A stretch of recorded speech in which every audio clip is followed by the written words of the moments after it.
GetCrack. Wake up, motherfucker.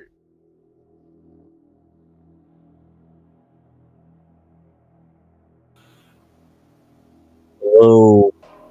What's up? It's February 2026. Okay, guys. Interesting day in the markets. So I've been spending my morning just building up this list of stocks I'm going to pick for you guys for long-term hold. So you guys who are waiting for a boomer selection, here we go. All right. Excellent. That's the banner at the bottom. You can see the whole list there. And we'll go over each individual stock and see why I picked them. And, you know, it's to be determined. I might kick some of them off and replace them with something else. But again, UwU today has went up 7.5%. It looks like only 13 minutes to the close, 12 minutes to the close. And I told you guys, oil is the play this year. Oil is the play. And I'm going to give you some receipts, okay? I got some boomers that'll tell you this. And so most people are probably going like, what the hell, where should I go? Where should I go? Where should I put my money? Software still sucks. Well, all right, I'll tell you here. Okay, so, yeah, UwU, 7.48%. If you bought it when I told you to buy it Sunday evening, when the Urban Landlord was still in ban mode, so on my channels. So remember, you have to subscribe to GetCrack to me and on both YouTube and Kick. So in case John gets permanently banned or some reason, who knows, YouTube is very, very, very anal right now. Anything could make you lose your channel at this point. So yeah, be sure to subscribe everywhere you can. So GetCrack to me on all Kick and YouTube, and you know, I have a Twitter on the description in case like I get banned everywhere, who knows. So whatever. So yeah, UwU, obvious. Let's look at the S&P. Okay, interesting day. Now most people would just go to CNBC and go like, well, hey, look, it's 0.1% today, whatever, boring day. It is not a boring day, because look at this red bar. This red bar happened right at the top. It opened above, so close to the most recent highs here, set back in January again, February again. So the past couple months right now, I don't think there was anything higher in December, right? Nope. So it was only January to February. So we're about 1.5 months into the new year. And guess what? You get another of these red bars at the open. This is bad. This means like nobody is confident to keep it, hold it. Right when you have a gap up, they sell off. Right when they have a gap up, they sell off. Right when they have a gap up, sell off. So who's buying this junk up here? Nobody, really. It's just probably dumb money, retail money, that thinks like, hey, things are all right, I'll keep buying up here. Eventually, this will end badly. It'll be worse than the past 2 times we've had deep sell-offs, right? January here, February here, caused by weak earnings and other reasons, probably geopolitical noise. This is all noise. The truth will reveal itself. So that's why the title of the stream is A Feather's Weight will shift the scales, okay? All we need is somebody to put their feather on the bear's camp and it will all fall down. Or maybe they'll put the feather in the bull camp and it will all go back up. I don't know, right? But from what I'm seeing here is that like you've tried too many times to make new highs in the S&P, and it's not happening. And you know, the only reason it even got that high was because of who? Semiconductors. Once again, we've reached the top in semiconductors. So the last time we had this event, we covered this blue region here, the cyan region. And once again, at the end of the day, we close at the top. So they're all hiding here. They all think like this is the safe place to hide out. Software is all crap. Communication services, mid. So they think like I still have to be in tech though, because I can't buy oil companies. They're boring. That's my guess. My guess is that they don't want to realize the truth. The truth is that this year is where everybody's going to oil. But these guys are stubborn. They want to stay here. They want to stay in tech. And the only safe tech has been semiconductor. So every time it drops, it goes back up. But you see the volume here right now? There's a lot of volume. A lot more volume than in many other days. So this bottom that was made Wednesday to Thursday has a lot more volume surrounding it than the bottom made in December 17th and November 21. If the feather drops on semiconductors to go back down, it's going to be a lot worse this time. So I've increased my projection down. So if this is going to be a bear event and semiconductors will deflate, you know, the bubble in this area will deflate, I project probably 239 for SOXX, because that's really the major high we made back in March 2024. So everything that we've gained should be given up here, and all that money is going to go flow more into oil. They'll need a place to park their money, and that's good. So while this thing deflates, hopefully UwU can inflate. And you know, I project about 100% from where I told you guys to buy it, which is 58% from where we are now, okay, for UwU. All right, and that's just the first leg up. The next leg up will be sometime towards the end of the year. I think this leg will go into summer, and then from summer you can sell some, right? Sell some and get all that. So that's how it's gonna be. That's how it's gonna be. Okay, and so now we're gonna play some boomer videos to prove the thesis that oil is the place to be. So I don't know, maybe this guy took some LSD and predicted all this. Let's see if he's gonna be right. Okay, so this is from the Foundation of Study Cycles, and the link is in the description.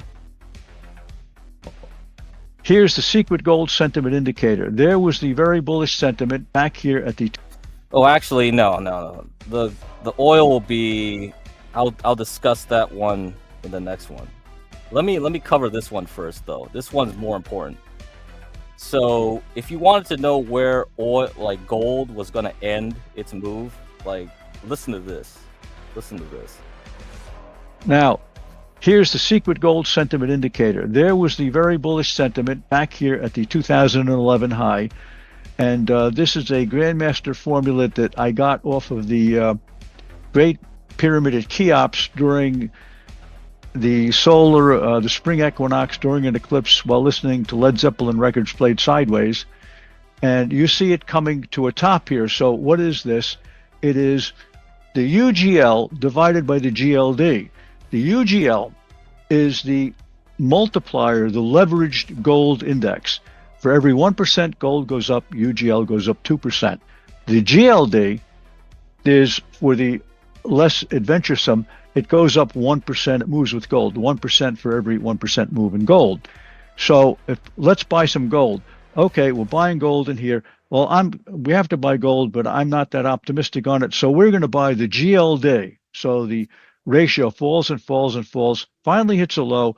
Well, you know, maybe we've been a bit too conservative. Maybe we should buy the UGL and get some leverage on our gold trade, and you can see what's happening. So we're approaching the red line here. So I don't think gold can go up much more. I don't have a specific number count, since my number counts have been blown away. My last one was 45.50. So that is the gold sentiment measure, and you can do this with any ETFs. Divide the leveraged by the unleveraged. They're good sentiment indicators. All right, so let's go back here. Okay, and yeah, you're welcome Ugg on YouTube. You're welcome for yes, I do this all for you guys. This is charity work. Um, too early to bet against AI. It depends on what kind of AI. You know what you're talking about. Like, I think it's way overblown on the software side. So the people shorting the software service, um, software as a service sector is too much, too bearish. So you're gonna see pops on them in the coming weeks. So once each of them do earnings, they're gonna have sympathy buys. You know, as far as semiconductors, they can still keep going up because Nvidia won't report for another 2 weeks. It's still a lot of time. So yeah, if you're all in on Nvidia, you better be careful because once Nvidia reports, it's gonna be lights out. So you probably should be thinking of selling any semiconductors related to Nvidia. And as for like memory, like Micron reports last every earnings season. They report really late. So you got a whole month before Micron reports. So if people still want to hide out, they still want to hide in semiconductors, they still can. So when I did my short of semiconductors last week, it was like, okay, let's see how far we can go. And it was just day trade. I wasn't confident that it will break it in one go. It's going to take some time before people really just say, all right, I'm done here. I got to get out. Because today we had very good earnings on VST, or is it VST or something like that? Oh man, let me check. I don't think it's VST. It can't be this one. No. It has to be VRT. I always get them confused. But anyway, yeah, look at that, 24%. So this infrastructure company, which does a lot of work in AI, popped very nicely. Their projections are very good. So this calmed the bulls in semiconductors. They're like, whew, thank God. But you know what? That means good for energy anyway. So it doesn't matter if energy is, not quote unquote AI. You still need more resources, right? You still need more metals. You'll still need more energy. All the construction that has to go into AI. So like Caterpillar, so like boomer stocks like that, you need to build things up. People are going to rent more equipment, buy more construction equipment. Those things will also go up. So it's still AI, kind of, right? But it's not the AI you guys want. It's not the sexy AI, right? The sexy AI is more towards software, which is very unsexy right now because, as you can see, IGV ETF is still in bear territory. Today it went down 2.66%. So earnings have really cooked it. We have cooked. So companies like Upstart, like FinTech, and all this stuff, who are supposedly going to use AI to lay off more workers, and so their companies will be more profitable, it isn't happening. We also have one of these smaller semiconductor companies also not doing well. So it's not really AI related, but they get the hype too. So this is down 21%. We also have Robinhood, so people aren't trading as much. Okay, I guess they really don't know how to trade, so they're failing. I mean, we're going to talk about some other ones like Marriott, maybe sometime later this week, hotels, but let's look at Spotify. Spotify did do well in the morning, but gave up a lot of their things. So, but it's still holding. So Spotify, which had earnings 2 days ago, Datadog also 2 days ago did okay, but that's not enough to stop the bleed everywhere else. Let's see, anything that we'll see. Cisco reports today. Looks like nothing's happening. 1 minute after like the market close. We have to look at ALB too. So that's lithium. APP, didn't it? Okay, it'll have earnings. Okay, yeah, we'll have to look at this one. GFS is another semiconductor company, but it's a pretty trash one, honestly. This is an ugly looking chart. I wouldn't be putting money in here. Doesn't matter. I think it will just stay range bound and lose everything. Okay, another software company, Unity Software, down 26%. So yeah, these things are not doing well. Not doing well at all. Shopify, retail, nope. It popped in the morning, but gave it all up. Okay, so that's about it. I think we got Fastly, another retailer. It's kind of like an eBay, right? I don't know. I never used them. Is it Quantum Scope, battery, blah blah. NBIS will be Thursday. So this one might be AI related. But after that, nothing much. ANET after Cisco. Watch that one on Thursday. Then after that, we gotta look at Moderna and uranium.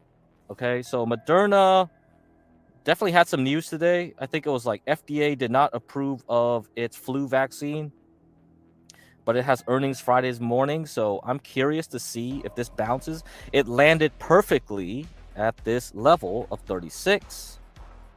So this could be a buy.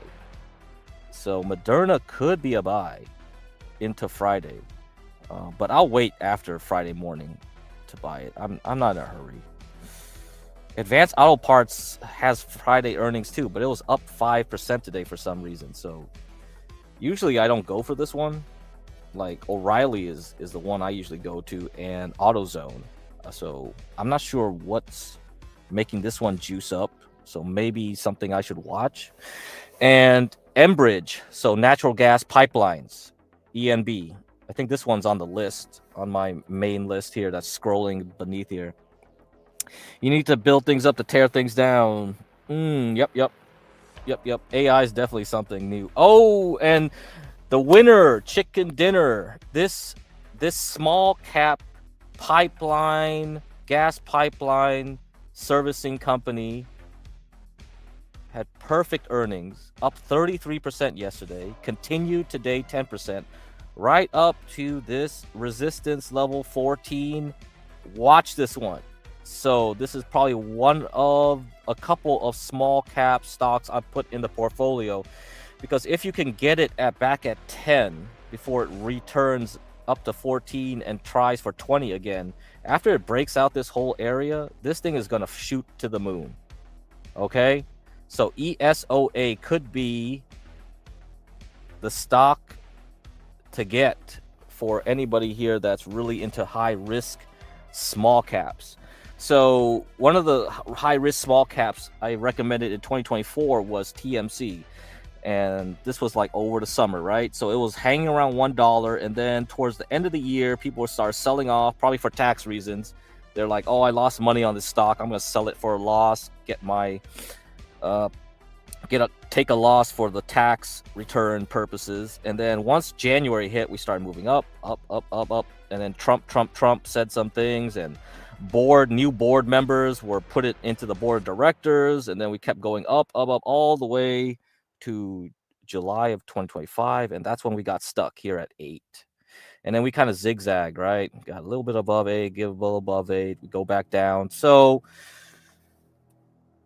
you know, ESOA could be ready to finish this range and continue up, and this could be another 10 bagger. So it was already a 10 bagger back in 2023 into 2024. This could be a 10 bagger once we get past 20. We go from $8 to $80. Why not? How do you figure out macro market trends such as large shifts from one sector? I just look at the charts. That's it. You look at the relative strength. So let's say you look at XOP, right? So XOP is the energy ETF, right? Let's look at absolute price. Absolute price says that I need to break 145 to see any upward move. We've tried that many times before. We tried that in 2022, we failed. We tried that in late 2022, we failed. We tried that in 2023, we failed. 2024, we failed. Right, a couple times in January, December 2024 into 2025, we failed, and then we crashed with everyone else during the tariff tantrum. So what is the shift in trend? I know which one's the leader. The leader is semiconductors. Okay, let's look at the leader, and then let's look at oil again and divide it by semiconductors. So I take XOP divided by SOXX. Oil underperforms semiconductors. Duh, right? But what we're looking for is a change in this. We got to see a change in this. It could be that we get stuck here and never go up, but I doubt it. because I think oil itself is going to rise to $70 a barrel pretty soon. So when that happens, watch this. Okay, watch this one. You'll start seeing a shift, right? The most money is in semiconductors. The least money is in here. So this is a trend, right? That's a trend. Okay. Pretty simple. Once we break this trend, then we know we're ready to rock. We're ready to rock. And that's how we know that we can continue holding UwU through the year. Okay? So that's how you do it. All right. Now, going back to the gold stuff here. So he said UGL, which is leverage gold. Okay, so this is leverage gold. All right, there's also the AGQ, which is leverage silver. We can discuss that too. So this one is for the psychos who want to risk it all and make more money or lose more money, depending on where you enter and exit. So if you look at UGL divided by GLD, so normal gold ETF, so not leveraged, right? So we're doing another ratio here. Okay. Now he also said to start looking at, the long-term trend. So I'm going to go monthly chart. Look at that. So the last time we had a peak of UGL over GLD, leverage over non-leverage, is here, 2011. And guess what? When we peaked out over it, that's when you had your silver crash, right? So this was when everyone was too damn bullish. So what this tells you is that, whoa, you are too optimistic now, because now you're reaching the same level of optimism as 2011, which was when we had the peak in silver and gold and all that for that time. Okay.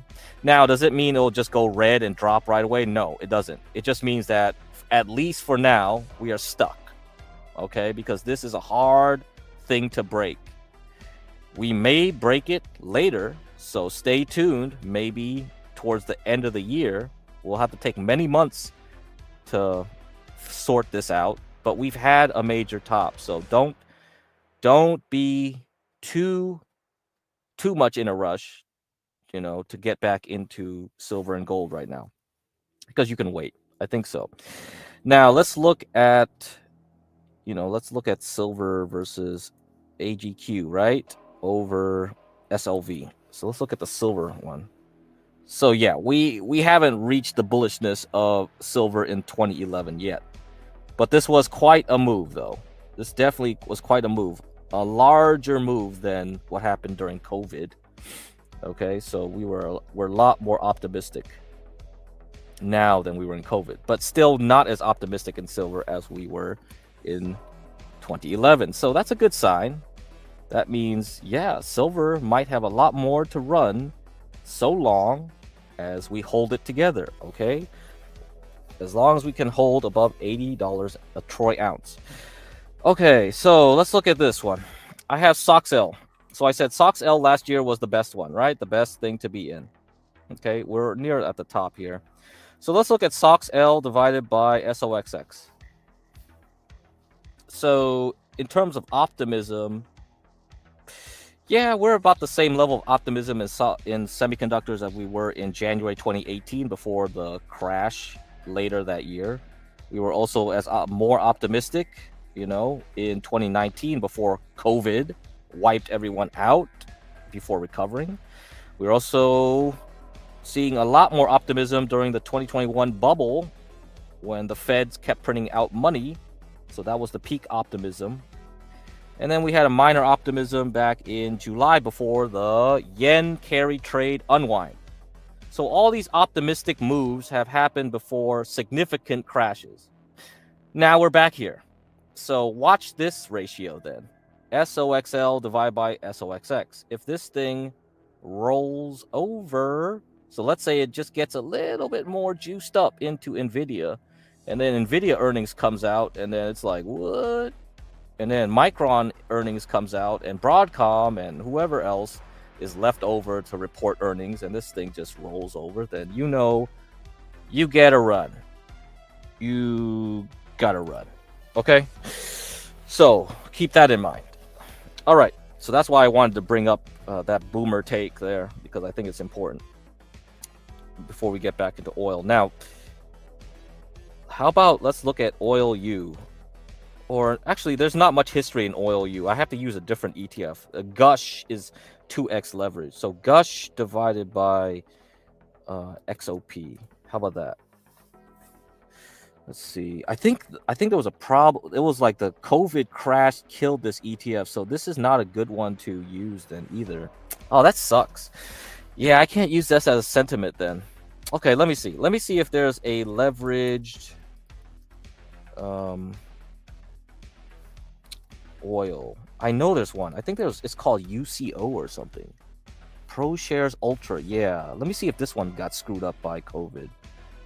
Okay, and then I can use SCO, right? SCO is the normal one. Okay. All right. So I think this is okay to use. So UCO leverage over SCO. So we're right here right now, going sideways. So I don't think there's any issue so far. So we have peak pessimism into peak optimism right here, 2022, and then we flattened out. So I think we're okay. So we're not overly optimistic on oil, definitely not. So I think we're fine. Okay. All right, that's good. So now let's done with that, and let me give you this. Okay, so I'm going to go over some charts for you. All right. Okay, good. Let me load it up. And then, okay, so this is the boomer chart here. And this is from Jake Bernstein. All right, Jake Bernstein. So if you know Jake Bernstein, he's like one of those King Kong commodities traders. He got slapped by the SEC. He was banned from trading for some years. And you know, Bernstein, right? So you know he knows what he's talking about. Come on. Anyway. Since you're a chart-oriented guy, can you this is okay? So the thing is, most people when they learn chart stuff, they learn stupid things like candlesticks. It's like those. Yeah, you should know them, but it's a waste of time because I don't use them for trading per se. Like everything I've done is, I've taken stuff from multiple people. Key ideas, you know, and then combine them together into one thing. Learning the basics really is not going to help you much. It's really just going to waste your time. So most of the things I discussed last year when I did all those series was so that you can see what I'm doing. And when we get to the Substack, I'll start writing little articles, you know, and the blogs, and then so over time you'll understand step by step what I'm showing you, and then slowly you'll absorb the knowledge that way. I think it's better than going like, okay, what's this? Identify this. That it's all clouds, you know. You're just looking at clouds essentially. That's why nobody likes technical analysis, because they think it's all about like looking for patterns, which are nonsense anyway. It's just male astrology, a lot of it, because here it's like this has nothing to do with a book, you know, and these things have nothing to do with books. Otherwise, we just go like, okay, what's this? Oh, I see a double top. I see a triple valley. I see a descending wedge. I see this, blah blah blah blah blah. I don't talk about that stuff. That's nonsense. That's nonsense. Okay. So what this chart is showing you is that he's showing you cycles. Okay. And we are at a bottom. We should have bottomed last summer, which is what I told you, know, that bottom was supposed to be last summer. And the red part here, this red, I don't know what you're going to call it, a line chart or a histogram, or it's not really a histogram. It's just some. It just shows you how much the market is hedging. Okay, so when you look at the futures market, and we talked quite a bit about futures market. Why is it used? Last year, yeah, yep. So last year, and we talked a lot about like what they use the futures for. Real people who actually grow food, you know, or actually drill for oil, they're not using it to gamble. Okay, most the retail people go in there, they're there to trade. But the actual people who use the futures market, they're using it to hedge. So if I'm drilling oil and I want to pay for equipment to drill oil, I am going to go to the futures market and buy and short some futures, because just in case oil prices go down, I'm protected and I can still buy and I can still pay my loans for the oil equipment that I bought. So all the drilling equipment, any kind of extraction equipment, right? Delivery equipment, whatever. I don't know. I'm not an oil guy, but I'm guessing that's what it is, an actual business. And futures are used just as like options. Derivatives market are used as insurance. So the red part means that they're buying less and less of this insurance. The only reason you would do that is because you're thinking oil prices are going to go up. The probability of it going to go up is a lot higher than going down. So if I buy insurance and the price of the oil, okay, is actually going up, I'm going to lose money on my insurance, right? So I'm buying insurance to protect me, okay? I'm going to eat a cost. Obviously, you know, sometimes oil will go up against me, okay? Like here. This was like during COVID. It was the same amount of insurance buying as was like during the past almost. So there was no decrease there. So even as oil was going up, oil companies were still buying insurance at the same level. But now we see a lot less, even during the lockdown times of COVID. They're less pessimistic now than they were during COVID. So guess what? Oil is probably going to shoot to the goddamn moon, because the only reason you would do this is that you are really damn sure that it's going to go higher. And not only that, the price of it going higher is probably a lot higher than anyone's really guessing. Okay, the bottom one is just sentiment. I mean, overbought, oversold. So when it goes below the green line, oversold. Obviously, it was during COVID, oversold. We hit like red when we hit the peak, when after COVID lockdowns were over and people are coming back and oil starts spiking again. But overall, we're still in the middle. So we're not overbought or oversold. We're neither. Okay. Now, okay, let me take down the banner so you can read the dates here. Okay, you got the date so you can take a screenshot. Now, let's look at this. So this is monthly chart with the DeMark indicators. Now, you see this green, two green lines at the bottom? These were the targets. These were the targets set by the DeMark indicators, okay? DeMark indicators have no clue that there's going to be COVID-19. They have no clue of anything that's going to happen. They have no clue. But look at this. Look at this. Look at the initial bottom that it set. The initial target was around $10 a barrel. And from 2014 to 2016, during the Euro crisis, I think this was during the Eurozone crisis, there was definitely some financial crisis, some Asian issues too during that time. And you see oil drop from $100 down to $20 a barrel. So pretty good, right? Pretty good targets. Now, how does DeMark even figure out all this crap? Like, all these counts, all these targets, everything he came up with were based on fractals. And we had a secret stream meaning that I only streamed on the Give Crack to Me channels, like on Kick and YouTube, not on the Urban Landlord.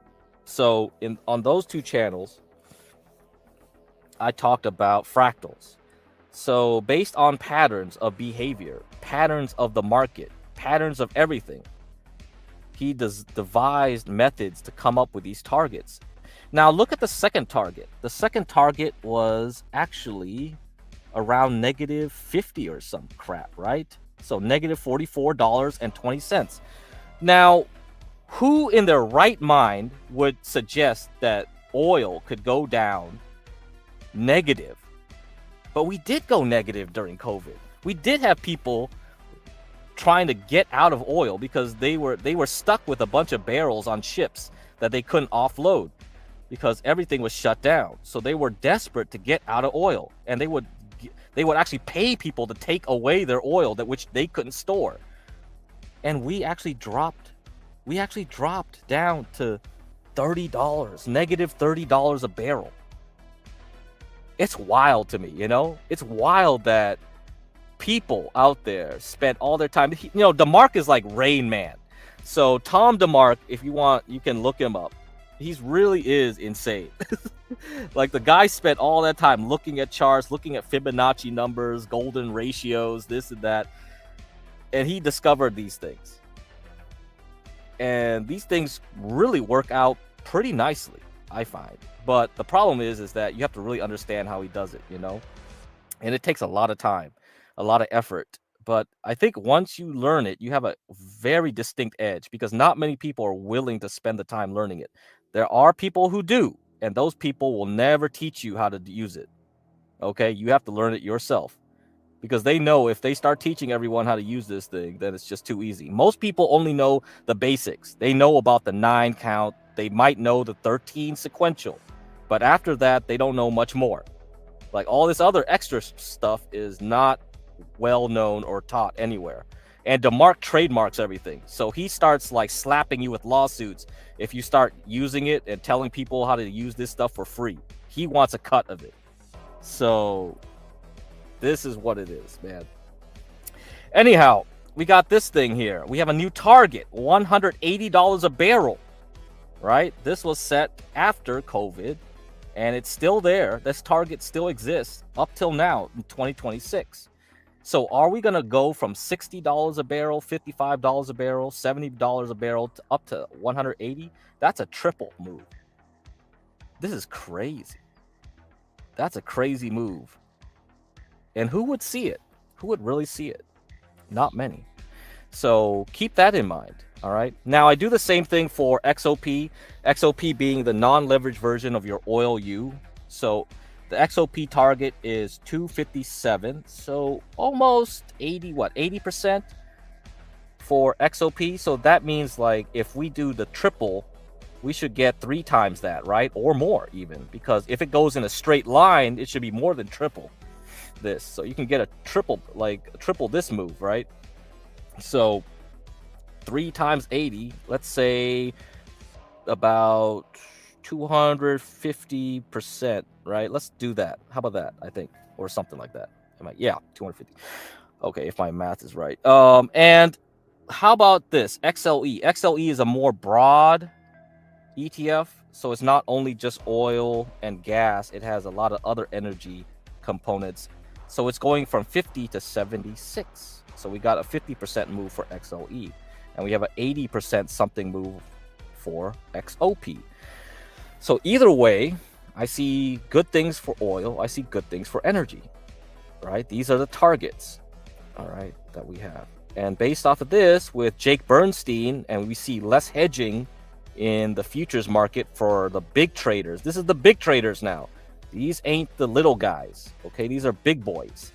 Essentially, companies and large firms trading are doing this, not your one-off person that goes on and day trades one futures contract, right? One futures contract is how many barrels? And yeah, if you guys trade futures, be careful, because if you actually wait until settlement for futures, somebody's gonna call you up and say like, hey bro, we're gonna deliver you 10 barrels of oil or 100 barrels of oil.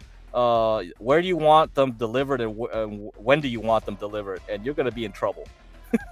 Because I don't think people have enough garage space to store like barrels of oil, okay? And you can't store it properly, then they're definitely not going to give it to you.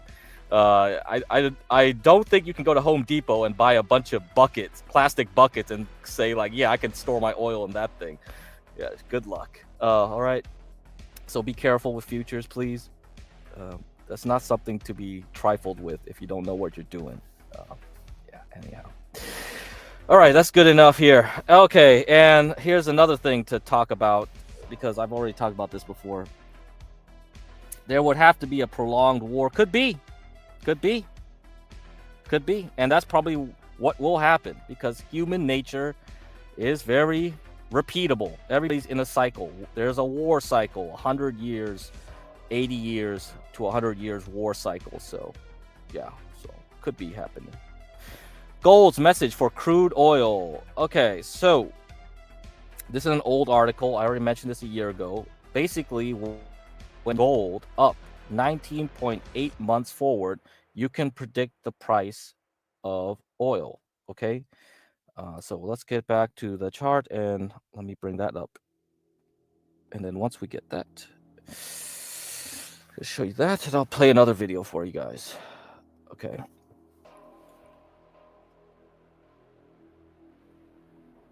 Okay. All right. Here we go.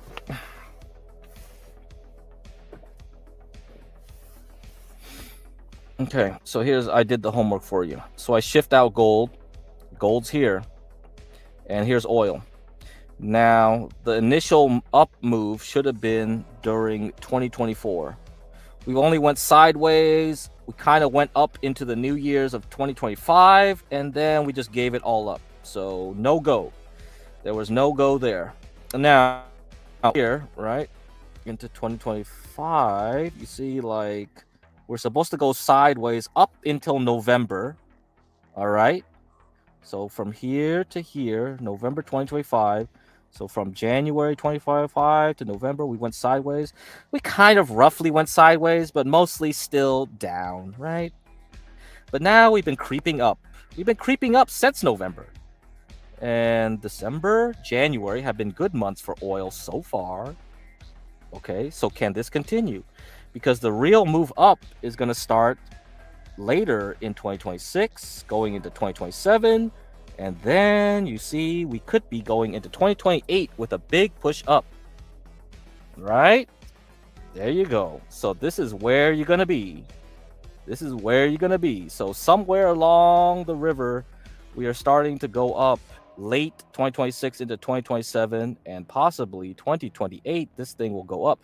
Now, we still need to wait for what gold says. Gold is still going sideways, right?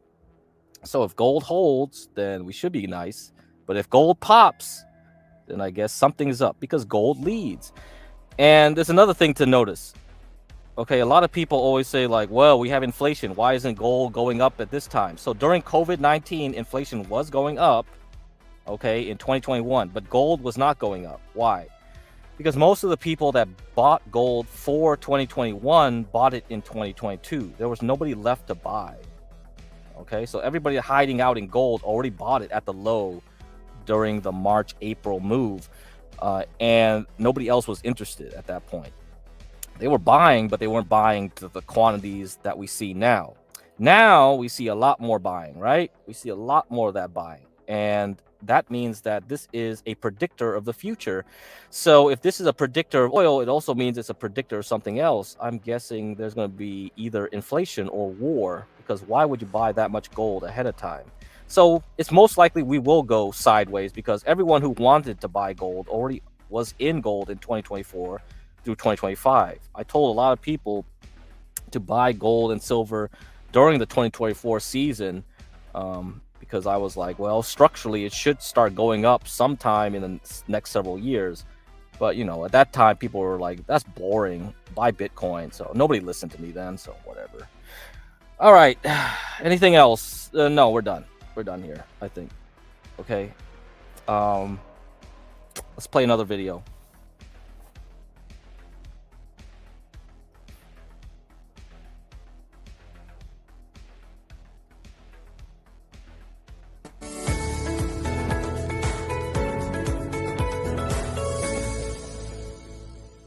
In this area right here, this is the demand that was coming in. Then obviously the test, another confirmation here. So there were quite a lot of like areas where you could have like bought this position and so on and so forth. Well, until I'd say orderly move up with higher highs and higher lows. Yeah, once we see this, Roman, right? You have the test here. Just start taking all the no supply bars. And that's what we did in training until today, right? So we were Yeah. looking for this bar. And then, because this is holding, right?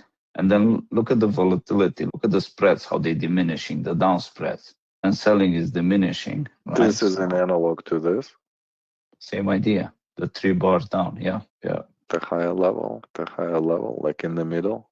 Yeah. And look at this change here. The same concept, right? Look at this, and then increase in effort right here and higher low, right? So here you're increasing the volume, the selling, and then why we print a higher low? So yeah, demand.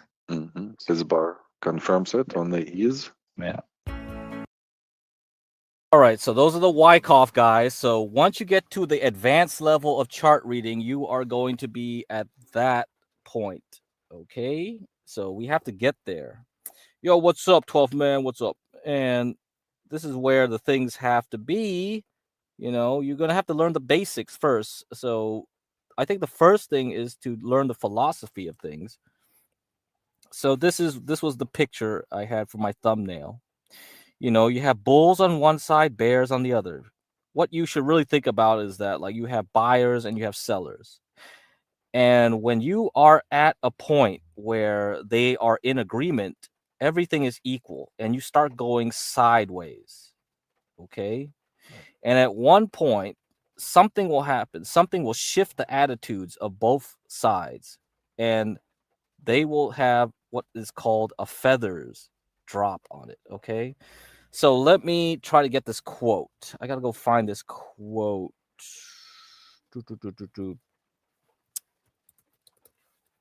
And I'll read it to you while you stare at this picture. Okay. Okay, this is from an old book.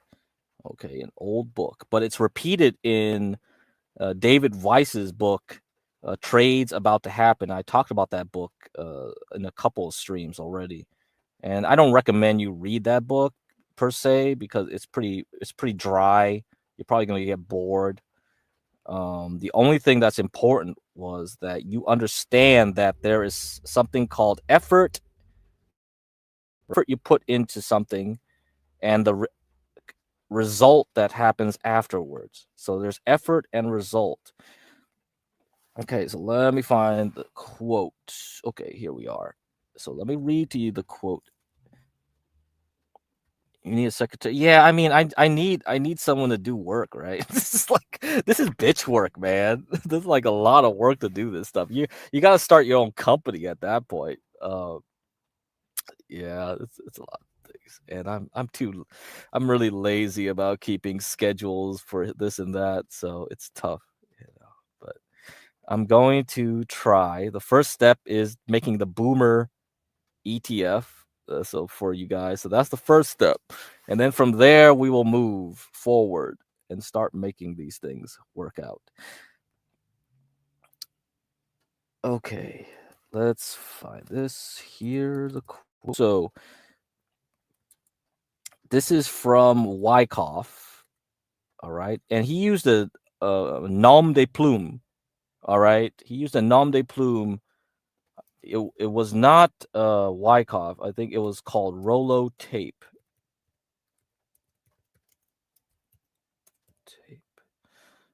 Okay, I think that's his book. Richard D. Wyckoff. So if you want to read that book, you can.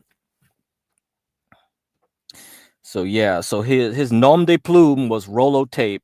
His real name was Richard D. Wyckoff, which is where I get all this Wyckoff stuff from. All right, so that's it. And this is from his book called Studies in Tape Reading, page 95, apparently. I don't know which edition. Successful tape reading is a study of force. It requires ability to judge which side has the greater pulling power, and one must have the courage to go with that side. There are critical points which occur in each swing, just as in the life of a business or individual. At these junctures, it seems as though a feather's weight on either side would determine the immediate trend. Anyone who can spot these points has much to win and little to lose. Okay. Hopefully you got that. Now, you saw the bears and the bulls with that feather, right? And I've talked about it in the charts itself. There are times when we are going sideways. There's equilibrium. Right now, there's equilibrium, right, in a lot of places. Okay, let's look at one such chart. Let's look at ExxonMobil. ExxonMobil here with the monthly chart. Look at it. Look at this thing, right? Do you see something here? Do you see something? It looks like a equilibrium to me. What does that look like? It looks like everyone's in agreement. ExxonMobil is perfectly priced around $115 a share. And it's been like that since 2022, November. But recently, after earnings, or even just before earnings, we broke out. So a feather's weight has now been put on the bull side. And so every time you see something like this, where you have a range, it's also known as a cause. It's time to watch carefully, because once we know which side has won, it's going to fly up very fast. And for a boring boomer stock like Exxon, going up 17.5% in January, and so far in February, 10%, that's a lot. That's a lot of movement for such a boring stock. So we look for these. These are the things we look for. You want to see something like this. You want to see a range. Now, if you look back at semiconductors, right, we have a trend. We don't have a range. But if we zoom in, we look at the lower time frames. We look at the 78-minute. You look at the hourly. Are we building a range here? Are we building one? That's what we're looking for. We have to see if this thing just zigzags, zigzags, it will do this. If it just does this zigzag and it gets tighter and tighter and tighter, let's say this thing gets tight, so tight that it just stays really close to 350. That's the equilibrium. And one moment, a feather will drop on it and it will decide bye-bye, go down, or bye-bye, go up. And that's what we're waiting for. All right. So we are looking for that thing too. Moderna also follows into this category, right? If you look at Moderna, everyone, wrote it off for dead after COVID. All the people that just held onto Moderna after COVID just held, and it just kept going down, making new lows. Here we have a range. Let me turn off these volume things here. We've been in pretty much a range from January, of 2025, all the way up until now, and we broke out of this range. All right. So 1 year it took to make this range. And now we're waiting to see if this is confirmed. If we don't fall back in, we're fine. If this thing does fall back in, guess what? This is a failed upthrust. A failed upthrust can lead to very dangerous things. That means this thing can go down a lot lower. All right. But if it holds, cool. Maybe we can go from $40 back to $200. That's a good price, right? To get. So that's what we're looking for. All right. Okay, that's good. About 56 minutes here. Very nice. Okay, let me read some articles for you. So we're done with that.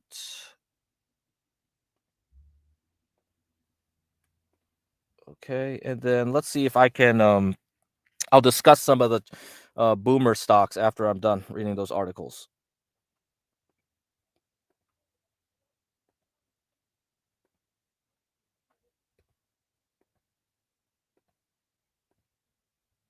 Okay. Let me discuss a little bit about the MSTR a little bit. So MSTR right now, since yesterday, we completed a 9 count here. So I did short this today. So I did a little day trade. Will this thing go back down and with Bitcoin? So if Bitcoin really does fall back to 60, so remember I told you, Bitcoin will try to make an attempt again at the bottom of the range at 60, probably is going to happen. So if we look at the Bitcoin chart, so it's going to be a retest. So far, okay, 68, all right. So let me get the 40-minute chart, 40-minute, using 40-minute chart here. So I'm using a fractal of 6. That's why I have 40 minutes for this one. And we'll discuss that some other time. I don't want to digress into that. Digress, whatever. So this one has hit a target here of 65, and it's made a bounce.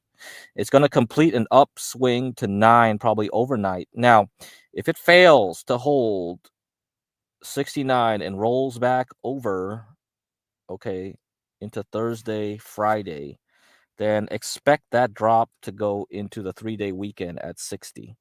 Now, that means it's going to be tough for some people because you're going to have to decide whether you want to go long before a big weekend with MSTR, which is dangerous. But you guys who trade on the exchanges like Coinbase, whatever, you can go ahead and attempt this. So let's say over the weekend it goes down to 60 at some point. You can attempt a long there. So if it cuts into 60 or below it, 58K, whatever, try a long, because that would be a good entry in case it goes back up to 80,000, because that's what's going to happen.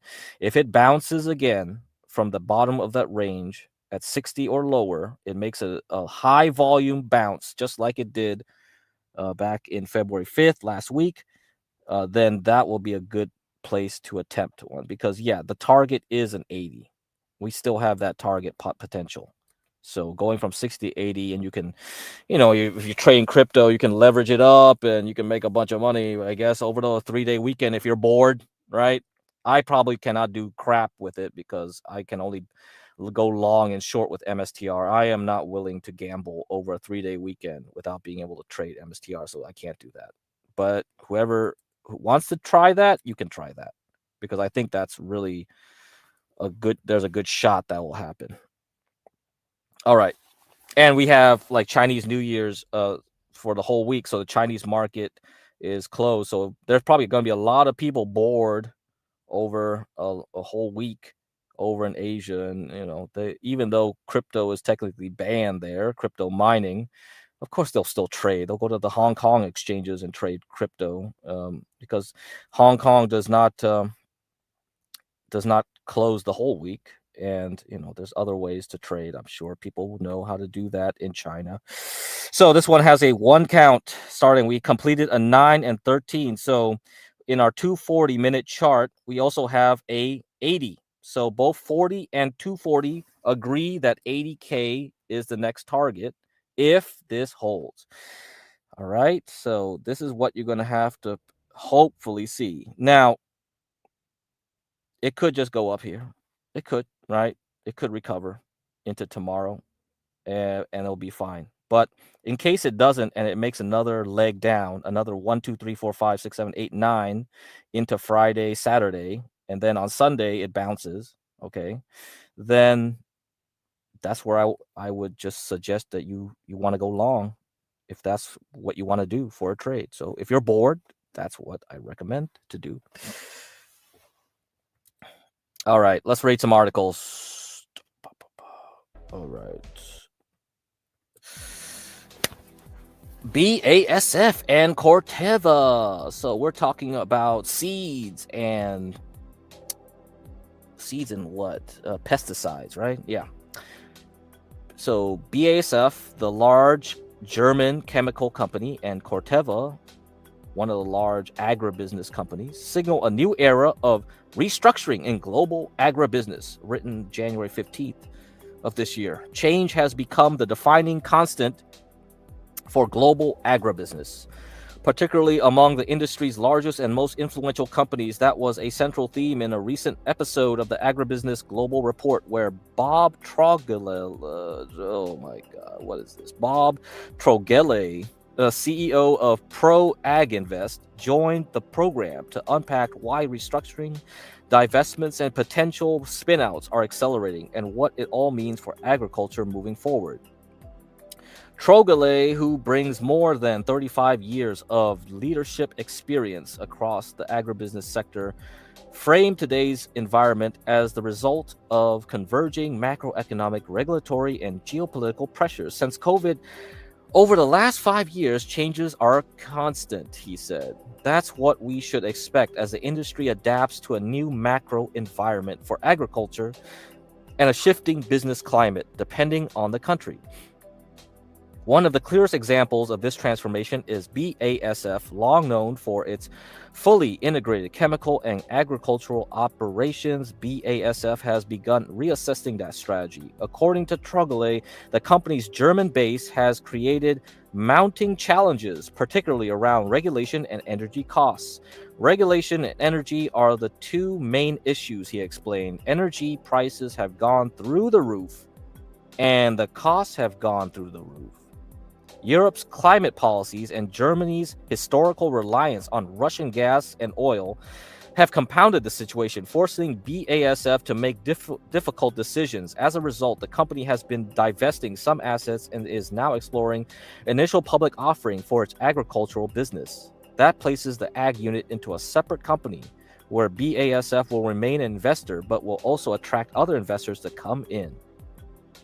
While BASF ag business is widely regarded as strong and well managed, Trogele noted that separation is no simple task. It takes a couple of years to decouple all the systems of an integrated multi-billion-dollar organization, he said, pointing to the complexity of disentangling shared services, contracts, governance structures, and operational sites. Still, he remains optimistic, adding, "I would bet that they'll be highly successful when they get there." So that's good. There's a new stock coming into the market. Yes. Yes. This is what happened with GE when they start splitting off all their companies. All their stock prices went up. Delicious. Okay? This is good. This means we have lots more tickers to pick and choose from. Corteva presents a very different restructuring story. Born out of the Dow Chemical and DuPont merger, Corteva has spent much of the last decade navigating regulatory scrutiny, integration challenges, and pandemic-related disruptions. Under CEO Chuck Magro, the company has taken decisive strategic steps, including major acquisitions such as the $1.1 to $1.2 billion purchase of Stoller to build out its biologicals platform. Today, Corteva operates across three primary platforms: seed, chemicals, and biologicals. The seed platform, the traditional pioneer business, is doing extremely well, Trogele said. The chemical business, however, faces tighter margins and intense competition, while biologicals remain firmly in growth mode. Corteva's reported plan to separate parts of its business reflects an effort to sharpen focus and unlock shareholder value. So another one itching the split. So Corteva had like earnings a couple days ago, I believe, and they are going to split off their companies. So we have another one that might split up. All right, let's see. What's the comment? I might be willing to do some bish work since doing is the best way to learn. We'll see how busy I am a couple months. Yeah, I want Garian to start working on this. I want other people. First off, though, we need to have structure, a plan, and then start working on it. So there'll be a lot of people interested in doing this for sure. And yes, that's the best way to learn is to do. Yes. So once I have a plan set up with the boomer portfolio is the first plan. Getting a boomer portfolio to outperform consistently, step 1. Step 2, getting it to outperform hedge funds and mutual funds and other ETFs. Those will be step 2. Once you get step 2, we take what we learn from that and apply it into an algorithm to do trading. Step 3, basically. So once we get AI to do that, done. You're done then. We're done. Yay, we're all going to be rich. That's step 4, right? Yeah, hopefully. I don't know. Anyway. Okay, let's go back here. They decided to separate out the seed, which is their core profitability driver, from the chemical business, which is more competitive and lower margin, Trogelay explained. One unresolved question is where biologicals will ultimately land. For me, the big question is what happens to that biological piece, he said. I've heard it may go with the chemical business, which is a very interesting play.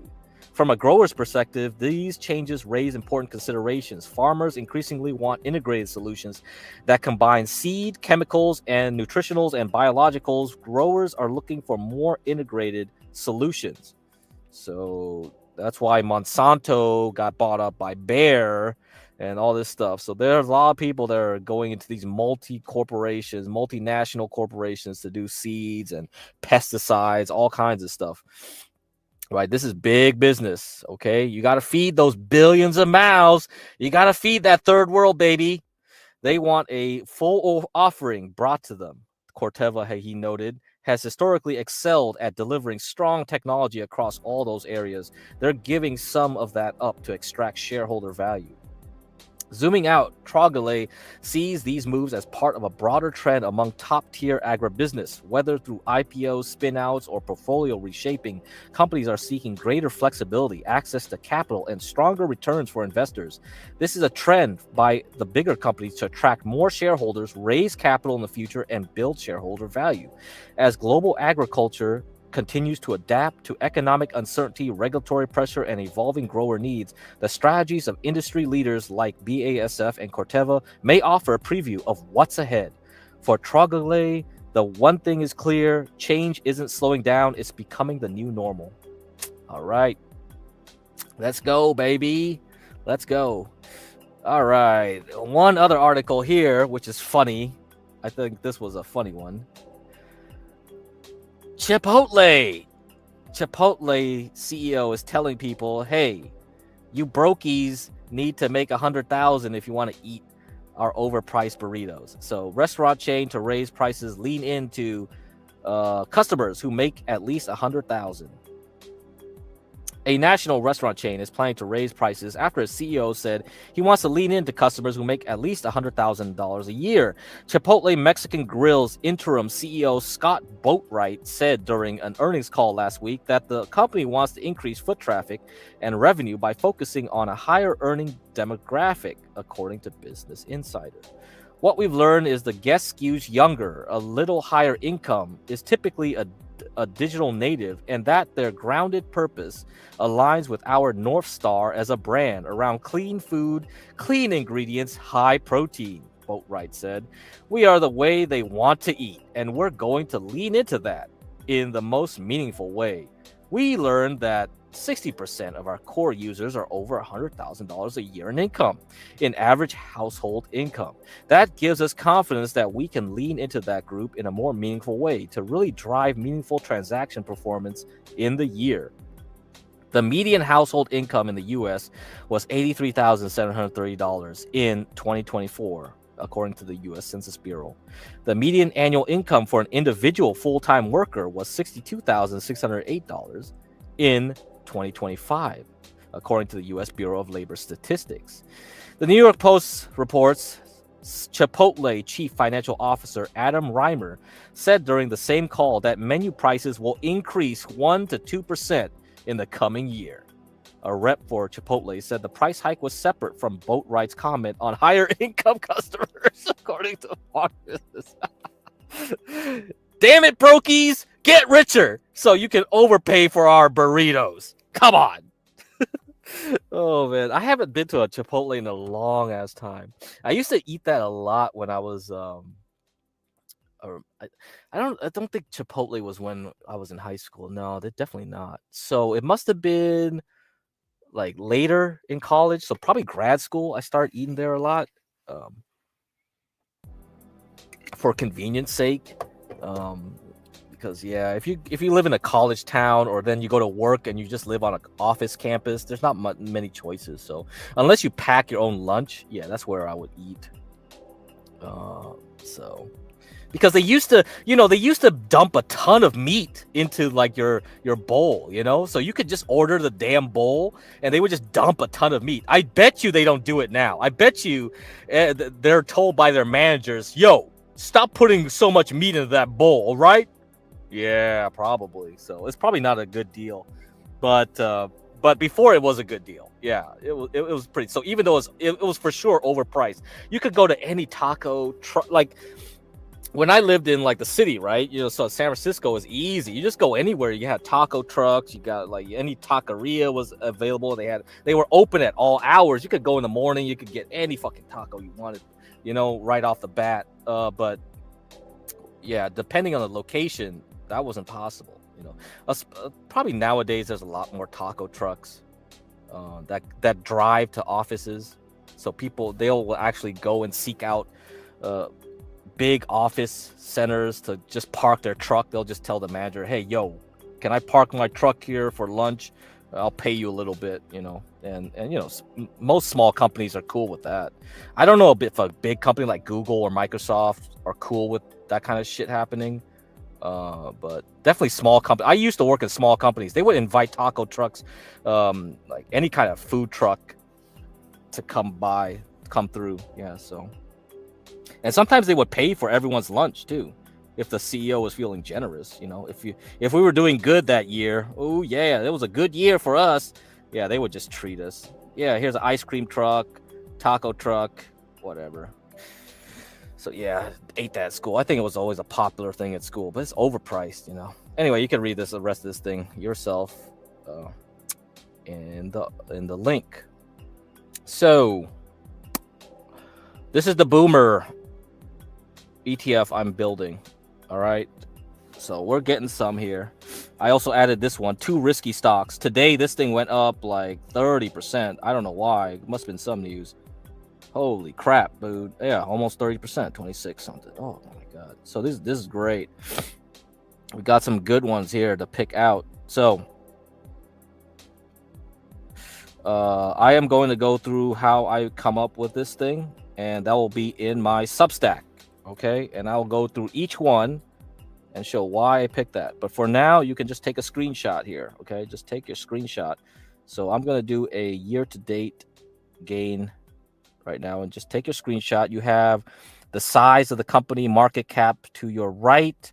You have the rate of change here from the beginning of the year. Okay, you have the industry label. Now the foreign ones won't have it listed like this one. Some of the foreign ones. So TKAMY, ThyssenKrupp is a German steel company. So you remember I was highly bullish on steel. So this one actually outperforms so far this year a lot of US steel, but US steel is more stable.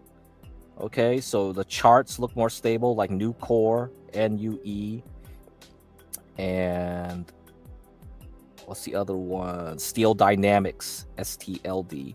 I have one copper because this is the biggest copper manufacturer, FCX. And then I'll start adding ALB for the lithium. So that one does lithium as well as mine other materials. So if that one has earnings right now, if that one does well tomorrow, then I'll add that one, ALB. But for the most part, we have one fertilizer. All right, here, ADM, Arthur Daniels Midland. Okay, up 20% so far. So these are the ones to get. Mexican cement. So it was going down after earnings last couple weeks, but is recovering. So I added that one, and some other things here that might do well. Like I'm not a big fan of airline companies, but if you had to pick one airline company, I was like, get United. All right, just throw one United in there. Fine, I'll use that one. And I have one cruise line. Okay, Royal Caribbean. This is the one Jeremy supposedly applied for to be a deckhand or whatever. So Royal Caribbean is one of the only cruise companies I would say that has done very well since COVID started. So after it's crashed during COVID and when we had reopening, it has a very nice chart. It's about to touch 360 again. If it gets into 360 and breaks out, we are going to resume a new trend in Royal Caribbean. But everything is about oil and gas. So MPC, Marathon Petroleum Corporation. We have PSX, Phillips 66. You have CVX, Chevron. You also have Exxon. We just talked about that one, XOM. And I added one nuclear, GEV, GE Vernova. Okay, so if nuclear does well, we should have results for CCJ, Cameco Corporation Friday morning. If that one does well, that's a major uranium miner. Then I think that should be doing good too. Then we'll get into uranium mining. But for now, I'm only interested in nuclear energy supply and manufacturing of the nuclear plants. Then GEV is where we want to be. Okay, so servicing and manufacturing of nuclear plants, and VRT is the one that's been leading the market today, and that's what probably kept the NASDAQ from crashing. So VRT is the one to look at. I wouldn't buy it now though after it popped. Same thing with ESOA, but if these two go fine the next 2 weeks, then yeah, I'll be telling you where I would buy, okay, those two stocks. But a lot of these have already reported earnings way back when, so they're probably okay to buy. AstraZeneca, one biotech. I'll add Moderna if it does well tomorrow. We also have I think I added two South American banks. Banco de Chile, BCH, very good. A lot better than some US banks actually performing. Did I put the other one in there? Did I put the other one in there? Maybe I didn't. I didn't put the other one in there yet. There was another one, so I might add that later. Okay. For now, I got Banco de Chile. Yeah, I'll make a note of that. I think there was another one I saw. Okay, South America. Okay. Yeah, South America is going to be very interesting, I think, in the coming years. So any emerging market stock I'm going to be eyeing. If I see something that's really doing well, like cement in Mexico and a Chilean bank, I'm going for it. All right. We have some transportation stock here. GBHT, I added that. JBHT, I mean. And a WMB, another pipeline stock. Okay, so we have natural gas pipeline on that one.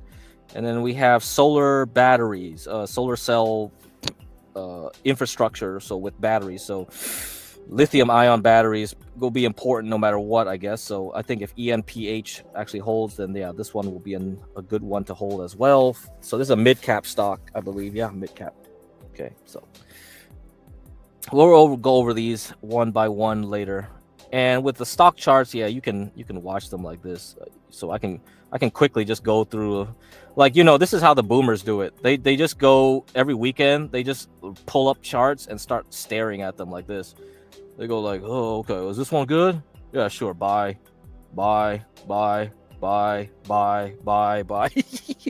So you can do it like that, I'm lazy. I just go like buy oil U. It's like just leverage ETF. Just buy the leverage ETF. Why am I doing this?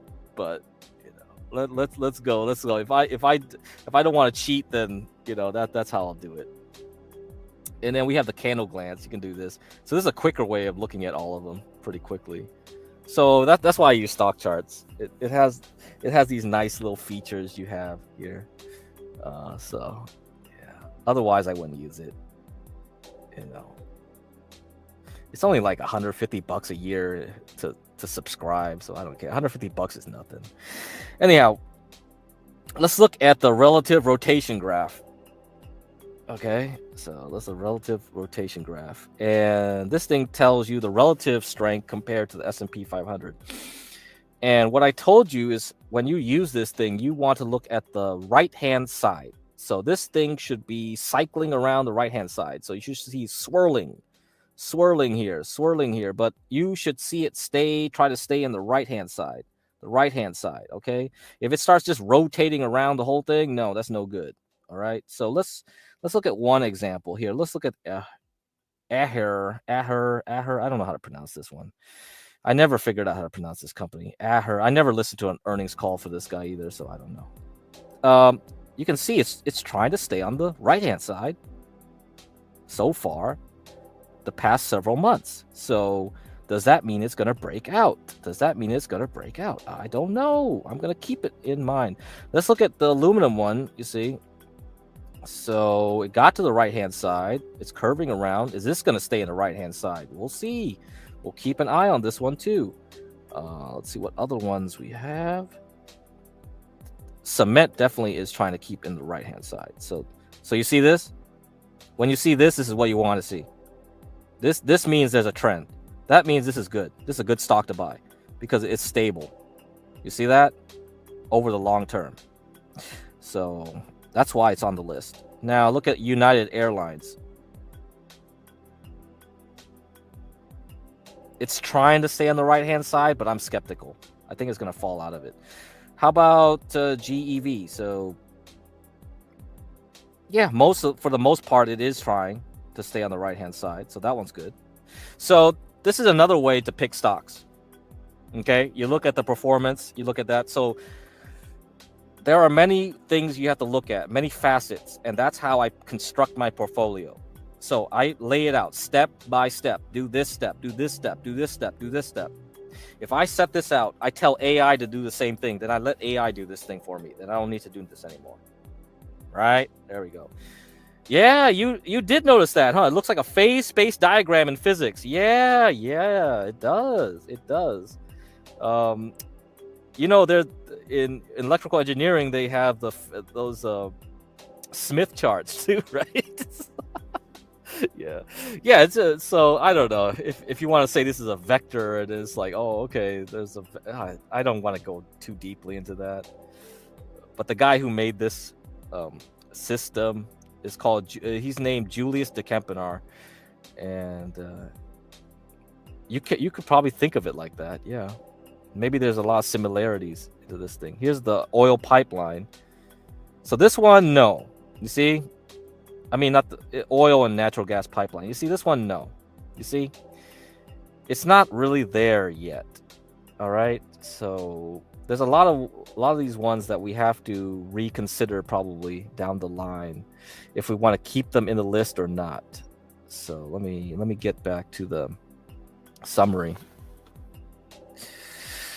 So like this one, right? This one is not staying on the right-hand side. Will it stay on the right-hand side though?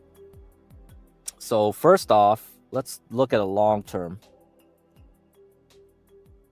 Let me do 2-year chart. How about that? So since probably 2024, it's gone sideways. So let me do 10-year. How does it look 10-year? So most of its move up recently was between April of 2023 into October 2024. But from then on, it went sideways. And only recently is kind of breaking out, right? So this is the thing we have to look at. Now, the other thing too is this top part is relative, the relative chart between WMB and the S&P 500. Only since September of 2024, it's kind of outperformed the S&P 500, but then it started underperforming last year. Now it's trying to get back up again. So that's why you see it like not really confidently going on the right-hand side. It's not showing consistent strength over the months, right? Over the weeks, let's say. So let's look at another one. All right, what's the other one that looked okay, right? CMEX. If you look at CMEX, there's a different story, right? You see the top part. So when compared to the S&P 500, it's consistently going sideways up, sideways up, sideways up. It's not like it's going down like crazy like WMB. Okay, so when we look at the 10-year chart here, it's zigzagging, right? And then we go back to the CMEX and we look at the 10-year chart. Let's see how it is, right? For the most part, it has been going up and down until 2025, when after April, it started moving up. So let's zoom in. And you see now it's been consistently going up, beating the S&P 500. So after earnings, you see that it went down, right? It actually went down into earnings. So let me get this here. Let me zoom in. Let's do a 5-day chart. Okay, no, 60-minute. How about 60-minute? You see that? So it went down, like going into earnings. It had earnings, it popped, it went down lower, but now it's recovered. So I like that. I like that. Somebody has been buying up at 11 and pushed it back up to 13. So I think this is going to continue its trend. All right. So hopefully that gives you some idea. Another one that's like that is what was that? Royal Caribbean. Royal Caribbean. Okay. So it definitely had a trend since 2022. It failed the trend kind of, because we should have been going back up above 360 sometime last year, but it didn't. You see, it's kind of like it's undecided. It's going. It really isn't beating the S&P 500 anymore. Like, you know, between 2022 and 2024 November, it was. After that, it got a lot more volatile. It went down here probably after earnings of some sort, tried to bounce, and then it just fell back. Right? I think this was like, oh, this was after April. So yeah, okay, it followed April. That makes sense. It tried to recover. Okay, yeah. So it's a bit more ugly, right? Now, with the recent earnings this week, if this thing can break 360, then yeah, that's a buy. That's a buy. Okay, so that's what you're looking for. You want to look for something like XOM, because Exxon has not been beating the S&P 500. It's been going flat to down since 2022, and now it's perking up. So this one, we gotta watch and see if this thing is gonna go anywhere. Okay, hopefully that answers some of your questions. You know, I don't know. I guess I had some like stupid 4chan things, but probably don't need this. I mean, the reason I saw the whole Chipotle stuff was because of 4chan. So I'm gonna load that up. Since we're here, let me just look at the Chipotle stock. Let's see. Yeah, ugly stock. It hasn't been an interesting stock for a long time. Yeah, look at this thing. Jesus. What the hell? Yeah, it used to be fine after 2018. I did used to have this stock. Like, there was a very good trend after 2018. It was building. You see this thing, though? You see COVID? It went right to the green, 150. Like, it was like, what the fuck? But then after 2021, it's... Nah, this is not interesting anymore. 2023 kind of recovered, but you could have bought any other stock and it would have beat Chipotle. It's really not. So you can see, like, once you see this looks like a huge topping, right? It's gonna go down, man. So a stock like Chipotle, you probably would short this, dude. Like, this thing is gonna go down. Jeez, this is terrible. So yeah, no. If the CEO really is hoping that more people get paid $100,000 a year, good luck.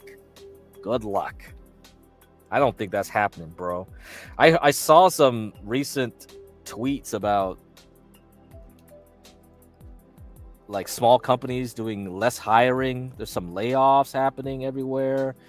I think the salary after inflation is the lowest in 6 years or something. So after taking into account your salary with inflation, it's basically the lowest in 6 or 10 years. Yeah. The Chans do have an investment board. It's called Biz, but Biz is stupid. It's just a bunch of Indians going in there shilling some shit coins. It's worthless. Don't bother going there. So it's called Biz. I just go to Poll because it's funny. I don't go there to like actually do serious things.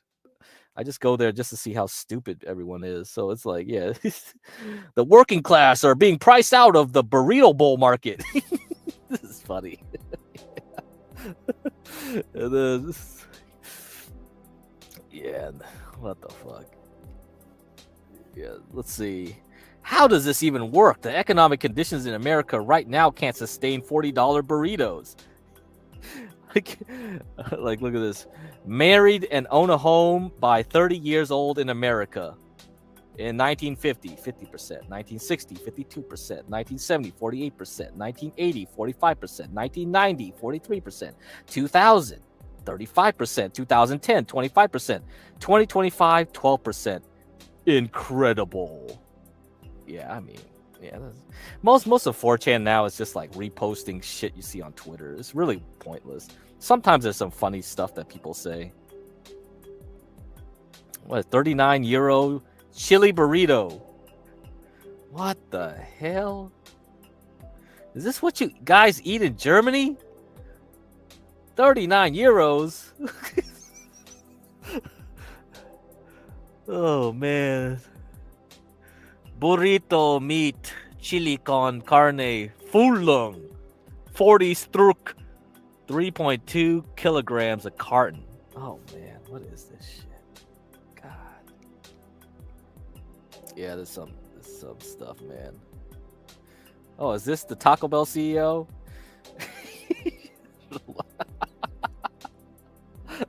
Anyhow. $40 burritos. No, it's inflationary. Yeah, forget it. Just stop buying that stuff. Yeah, stop buying that stuff. Okay, it's 1 hour 30 minutes. We're good. I don't know if I'll do a stream later today. It's gonna be another secret stream. Okay, so please subscribe to my Give Crack to Me channels for the secret streams where I just play copyright stuff. Okay, so I can play movie clips and have better background music. So you can go there.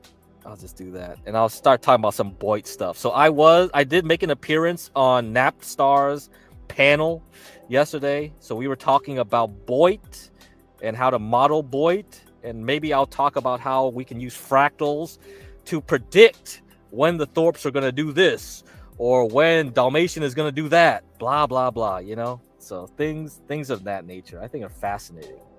So if you want to know stuff like that, how it can apply to trading, because trading is just fractals of a fractal, and it's all human behavior, human systems, and all these systems are governed by, the sun, the moon, everything like that.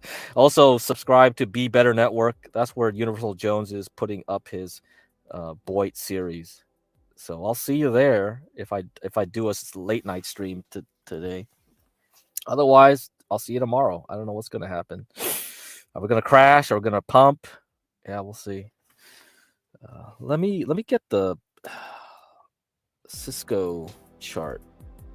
Cisco Robinhood. Let's see how this one's doing.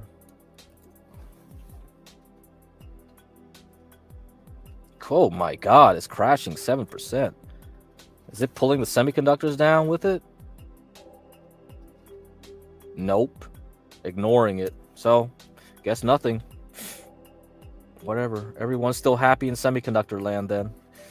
All right, guys. So, I'll see what will be, but maybe nothing to do tomorrow, at least for day trading. But I did get some trades in for shorting Palantir and MSTR, little small trades, but nothing. The big thing is to follow UwU. UwU is where you want to be. Microsectors, oil and gas exploration and production, 3x leverage, ETN 8%. So 20 to 25% if you got it in when I told you to buy it last Monday. So that's good, right? That's good. A lot of boomers would kill for that kind of gain in a couple weeks. Anyhow, good luck to you guys. We'll see you. So be sure to subscribe to Give Crack to Me on YouTube. All right, and Kick. That's where I am at. That's where I'm gonna be. That's where I'm gonna do the secret streams. And the link to the previous secret stream is in the description. So I'll see you guys.